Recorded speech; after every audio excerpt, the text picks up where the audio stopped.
అలసిన వానికి ఊరడించు మాటలు. సహోదరుడు భక్త్ సింగ్ గారి పరిచర్య నుండి సేకరించిన అనుదిన ధ్యానములు.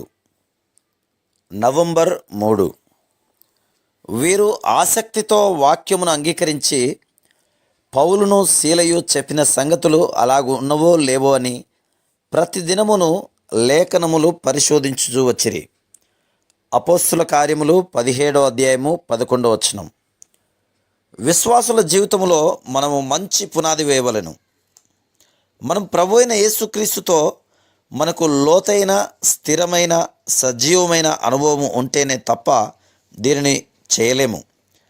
ఆయనే ముఖ్యమైన మూలరాయి. ఆయనను మన హృదయములోనికి స్వీకరించినప్పుడే మనము తిరిగి జన్మించదము. ఆ తర్వాత మనము అపోస్తలులు, ప్రవక్తలు వేసిన పునాదిపై కట్టబడవలెను. మనము దేవుని వాక్యములో చూస్తున్నట్లుగా వారు మనకు బోధించిన దానిని మనం అనుసరించి ఆ తర్వాత మనము పూర్తి విధేయత చూపిన విషయములనే ఇతరులకు ప్రకటించవలెను. మన స్వంత ఆశయములు, సంప్రదాయములు అవెంత చక్కగా కనిపించను వాటిచే నడిపించబడకూడదు. మన భద్రత దేవుని వాక్యమునకు విధేయత చూపుట్లోనే ఉన్నది. బైబిల్లో దేవుడు మనకు మన అవసరములన్నిటి కొరకు సంపూర్ణమైన ప్రణాళికనిచ్చెను.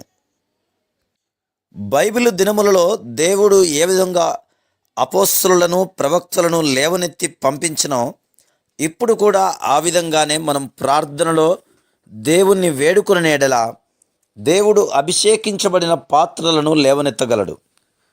బైబిలును భయభక్తులతో చదివి దేవుడు వారితో మాట్లాడు వరకు ఎదురు చూడవలనని విశ్వాసులకు బోధించవలను. దేవుని వాక్యము ద్వారా వారి సమస్యలు పరిష్కరించబడినట్లు, తమ ప్రశ్నలకు జవాబులు దొరుకునట్లు వారు ఎదురు చూడవలను. వారు ఎక్కడికి వెళ్ళినను తమతో దేవుని వాక్యమును వెంటబెట్టుకొని వెళ్ళవలను. వారికి ఎదురగు ప్రతి ప్రశ్నకు బైబిల్లో నుండి జవాబు చెప్పులాగున సహాయము చేయమని దేవుణ్ణి అడగవలెను. కొందరు చాలా సోమరిగా, భయభక్తులు లేనివారుగా ఉందరు. వారు కుర్చీలో సుఖముగా కూర్చొని ఒక చేతిలో బైబిలు, మరొక చేతిలో కాఫీ కప్పుతో కనబడుదురు. ఆ విధంగా వారు బైబిల్ను చదువుదురు. మేము మోకాళ్ళపై భయభక్తులతో వాక్యమును చదివి ప్రార్థించుమని ప్రజలకు బోధించుదుము. దేవుని సేవకులు నమ్మకముతో, ప్రేమతో, ఓపికతో ఈ విషయములను విశ్వాసులకు బోధించవలెను. అప్పుడు వారు ఈ అద్భుత పరిశుద్ధ గ్రంథమునందు ఆనందించగలరు.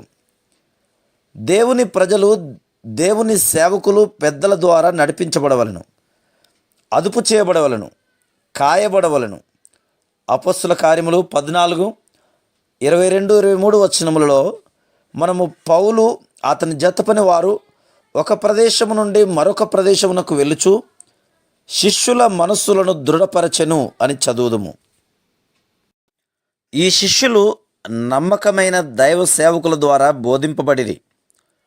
వారు స్వయముగా అపోస్తలుడైన పౌలు చేత లేక తీతు, తిమోతి వంటి వారి చేత చక్కగా కాయబడిరి.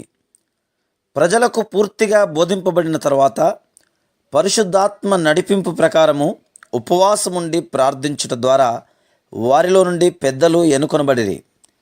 వారు పరిచర్య నిమిత్తం ప్రత్యేకింపబడిరి.